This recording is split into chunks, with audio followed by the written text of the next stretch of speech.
മാത്സിനെ കുറിച്ചിട്ട് പറഞ്ഞു കേട്ടുള്ള ഒരിതുള്ളൂ. അപ്പൊ അത് എങ്ങനെയായിരിക്കും എന്നുള്ളത് എനിക്കിപ്പോ ഇന്നത്തെ മെസോണിന്റെ തന്ന എക്സാമിലൂടെ മനസ്സിലാക്കാൻ കഴിഞ്ഞു.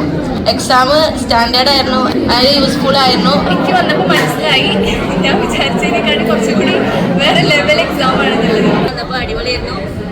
ഞാനും ബയോ സയൻസ് എടുക്കാൻ വിചാരിക്കുന്ന കുട്ടിയാണ്. അപ്പോൾ എനിക്കത് ഭയങ്കര ഇൻസ്പിറേഷൻ ആയിരുന്നു. നല്ല സ്റ്റാൻഡേർഡ് എക്സാം ആയിരുന്നു. ഒരു നീറ്റ് എക്സാം എങ്ങനെയാണ് ഉണ്ടാവുക എന്നൊക്കെ ഒരു ടൈപ്പ് മനസ്സിലായി. എക്സാം സിമ്പിൾ ആയിരുന്നു. നല്ല സന്തോഷമുണ്ട്. കാരണം ഈ എക്സാം എഴുതിയപ്പോൾ എനിക്ക് ശരിക്കും എൻട്രൻസ് ബേസ്ഡ് ആയിട്ട് തന്നെ തോന്നിയത്.